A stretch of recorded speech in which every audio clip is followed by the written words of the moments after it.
Welcome back for another video. Who are the best players to buy for GW26? After consecutive double game weeks, we're back to a single game week.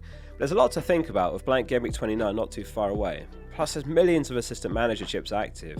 So for those of you that have got yours active, I've added a brand new segment at the end where we can look at the manager projections as well. Goalkeepers first though. So with Arsenal home to West Ham, Raya leads the keeper projections this week. He's on 4.3 points, and likewise he's top of all the keepers for the next 5. The fixtures are a bit mixed for Arsenal after this week though. They've got Forest away, Man United away, and then Chelsea home in game week 29. If you need a keeper and you've got the money, he's still the best option though. White was back on the bench for Arsenal as well for the first time in months last match. They're looking great at that end of the pitch. It's just the other end of the pitch where there's mounting problems. Second on the table this week, and 1 mil cheaper, is Kepa. Bournemouth are home to Wolves, and over the next 5 game weeks as well, Kepa's second after Raya. I think he's got to be the next best pick if you're in need of a keeper this week. Just 6 clean sheets this season for Bournemouth. Bit unlucky not to have more. Arsenal, Liverpool, Fulham, Forest, Villa and Newcastle are the 6 teams with a better expected goals conceded this season. They've only conceded 29 goals this season though, Bournemouth. Only Liverpool and Arsenal have conceded fewer.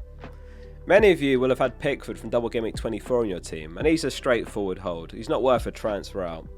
Now of course Alisson drops off the table given they've got Man City next, and given that they also blank in game week 29, if he's your only keeper, and if you're not free hitting in game week 29, then you could look at switching him to Raya or Kepa. Let's move on to the defenders next. It's looking like a really unpredictable week for clean sheets looking at this list. Gabriel, Saliba, Kerkez, Howson, Van Heck, Robinson, Porro and Zabani. So Gabriel and Saliba are the top 2. No Lewis Skelly of course, because he's a midfielder in FPL. Plus Calafiori could come in to be fair. And then at right back, as we said, White's back now, so that's one to keep an eye on. Like, you keep Timber if you've got him. He should keep playing in fairness, he has been playing really well. Plus White's been out for ages. He's in the don't buy, don't sell territory, Timber. The Bournemouth defence does look like a good place to be going to if you need a defender though, particularly if you're not free hitting in game week 29. It's Wolves home next, and then it's Brighton, Spurs, Brentford and Ipswich. So who's the best one then? There's really not much in it. Kerkez is on 16.1 points for the next 5. Howson for 0.5 mil cheaper, just 0.9 projected points behind him. And Howson only started getting starts in game week 14 after Senesi's injury, and he's been outstanding to be fair. He's better for XGI than Kerkez and Zabani as well, of 2.3 XGI. Kerkez just behind 2.2, Zabani 1.2. He's amazing aerially, and he's got a knack of getting on the end of those crosses. He's taken 11 shots, despite way fewer minutes to Kerkez's 14 shots. Though Kerkez has whipped in 73 crosses, hence he's got the superior expected assist for the season. If money's no object for you, then I'd still back Kerkez, but both are great. The only thing I'm actually wondering about is Senesi's return. Premier Injuries has got a potential return date for the 15th of March. The FPL site says 1st of April, so that's game week 29 or game week 30 maybe. Could be later. So there's a good chance that Senesi could be eased back in a game or two anyway, if he does come into the team. Perhaps that's enough justification to go Kerkez if you've got the money though, who is completely nailed. Although Van Heck's on the table here, since he faces Southampton, I'd avoid him. He's got Man City in game week 29 as well. Robinson obviously could be a handy asset, and I know lots of you have got him already. He's got Palace home next, then he's got Wolves, Brighton, and then Spurs. Doesn't blank in game week 29, that's the Spurs fixture. Tete is another one, probably back around 1st of April, could be a bit later. So Castagna should be safe for the blank as well. It's not a week to buy him, but Vardiol's the one who's top of my defender watch list. He scored 5 goals this season, and he's got Brighton home in game week 29, and Leicester home in game week 30. Some potentially difficult decisions to come though. Like, do we sell Trent, Salah and Isak when they're such great picks? Plus we've got money tied up in them just to gain a player in game week 29 that's got a good fixture. As mad as it sounds, I can see myself losing Trent and Salah in game week 29. They're guaranteed to get you 0 points. And who knows what someone like Vardy and Haaland could do, for example, with a guaranteed home fixture against Brighton. We've had 25 game weeks in fairness to build up our team value, or 28 by that point. Points over team value. Getting the balance right is important though. Like selling Isak and Salah could be overkill, as it will probably cost you a fortune to get both back. Let's move on to the midfielders, and after having captaincy kind of decided for us the last couple of game weeks with Salah doubling, next week it's a bit of a toss up. I can't remember seeing the list so tight here. Salah's away at Man City, Arsenal home to West Ham, so Ødegaard surprisingly high here actually. Son's got Ipswich, though obviously he's not in many teams. Palmer's got Villa away, Mbeumo's got Leicester away, And the Bournemouth midfielders have got Wolves home as well. And then you've got the forwards as well, like Haaland against Liverpool, Isak against Forest. We'll have a look at the forwards in a second. But yeah, I can't remember the last time captaincy was this wide open. Leave a comment below of what your early thoughts are. Are you going to stick with the ever reliable Salah, or are you going to twist for the upside? Trossard represents a really nice option, I think, for 6.9 mil. He's only 3.3% owned, and we know that he's nailed with all those injuries. And he started up front last match before being pushed to the left wing, basically due to Sterling's ineffectiveness. He's on 5.8 projected points. He's on basically the same as Ødegaard for the next 5, so save the 1.3 million if you want an Arsenal midfielder, and go for Trossard before West Ham home. What about Marino though? He completely changed the game coming off the bench, scoring a brace to win the game. And he did say after the game actually, he's not sure if he'll ever play as a striker again. So perhaps a little bit risky, but it's a bit of a strange thing for him to say after doing what he did. Maybe the sensible thing to do is to buy Trossard if you want an Arsenal midfielder. Honourable mention to Waneri though, he's only 4.5 mil. 17 years old and he came away with an assist. He took 4 shots, 2 on target, 1 big chance created, 2 key passes. Now if you're tight for cash, then he's a solid option. Martinelli could be back Gameweek 28 or 29, and Arteta might prefer to play Martinelli on the right wing rather than overplay the youngster, but in current form, maybe he will continue playing every game and it'll be Martinelli and Trossard that compete. It's hard to say. Another cheap pick, Ahmad, he's likely out for the entire season with an injury. Now if you've got him, I think the Bournemouth midfielders are the perfect replacements and they're similarly priced. Ahmad aside though, the Bournemouth midfielders are great pickups right now, so which one do you get?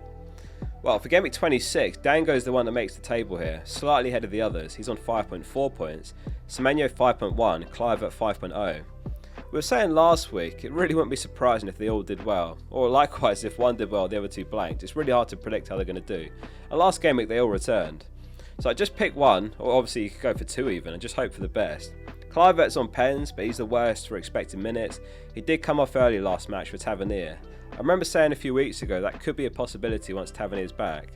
Semenyo's the best one for minutes, and Dango generally gets around 90 minutes as well. But it's hard to look past Dango now for 5.1 mil, after scoring a brilliant header as well last match, and he's the lowest owned as well, and he's playing out of position striker.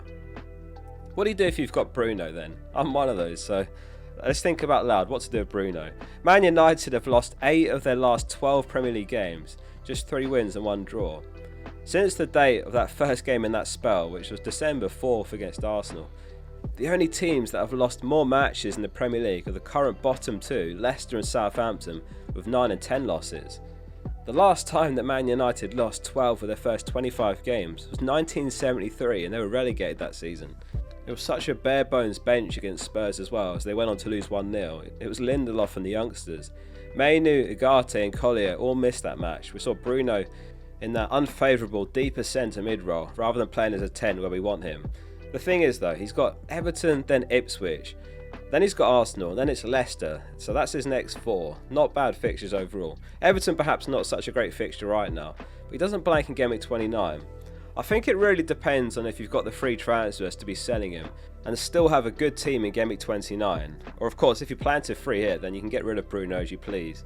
I don't think it's as necessarily straightforward as it first seems. Now, Mbumo or the Bournemouth midfielders are obvious replacements, and those are the ones I'll be looking at right now. I think it's worth talking about Marmoush for a second though. 32-minute hat-trick. Now he's got Liverpool next, so there's no rush to buy him now. Let's see if he continues starting every game and delivering between now and Gameweek 29, and then consider buying him before he's got Brighton or Leicester home, if he does.